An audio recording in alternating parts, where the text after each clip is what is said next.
هل سيتم منح ترخيص لشركة شال من قبل وزارة الصناعة حتى تستخرج غاز الشيست المعروف بغاز الصخور الطينية في الأراضي التونسية وتحديدا في حوض القيروان؟ سؤال ظل حتى هذه اللحظة مراوحا بين النفي والتأكيد، حيث شهدت الأيام الأخيرة تجاذبات عديدة بين مختلف الأطراف ذات العلاقة.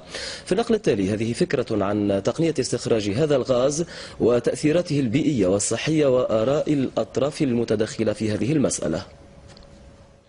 الغاز الصخري نفط الصخور المولدة غاز بقي كامنا بين طيات الصخور، ما يتطلب تقنية حديثة للحفر في عمق يتجاوز 4000 متر لاستخراجه مع استعمال كمية كبيرة من المياه والمواد الكيميائية.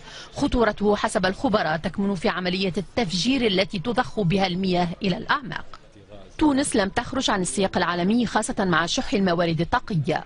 رشيد بن دالي مدير عام الطاقة بوزارة الصناعة قال أن المفاوضات جارية حاليا بين وزارة الصناعة وشركة شال لاستكمال دراسة عرض للشركة المتعلق باستكشاف الغاز الصخري في منطقة حوض القيروان. المشكل الأكثر أنه يضخ بما يحاول ما يقارب 750 مواد كيميائية هي مضرة للإنسان ومضرة للبيئة.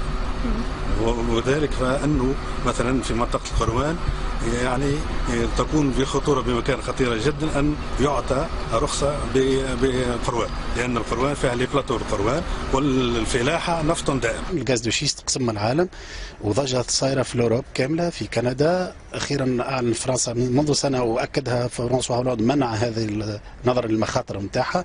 في الكيبيك الاسبوع الفارط كيف منذ يومين يعني فما مظاهرات في العالم كله بمناسبه اليوم العالمي ضد الغاز الشيست اللي هي فيه مضار مؤكده على البيئه. وزير الصناعة قال أن القرار لا يكون إلا بعد أخذ آراء الخبراء والتقنيين في هذا المجال، فوزارة الصناعة لم تمضي اتفاقية مع أي شركة. ثمانية ثماش اتفاقية ممضات ما عندناش نقولها بكل صراحة وأتحمل مسؤوليتي فيما أقول هذه الاتفاقية، وإنما عندنا شال وعندنا غيرها. أما الآن شال متقدمة يعني هي أبدت مش كلام، قدمت المطلب مش كلام، مش قالت والله ناوي نجي لتونس، هذه جات وقدمت مكتب كتابي وقدمت عرض. كما قال إن اللجوء إلى الغاز الصخري لا يمثل أي ضرر حسب قوله. في حين أطلق عدد من الخبراء والمختصين صرخة خوف من المخاطر الجسيمة المنجرة عن عمليات استخراج الغاز الصخري كاستنزاف الموارد المائية والتسبب في الأمراض السرطانية، فضلا عن تلويث الهواء والمياه الصالحة للشرب.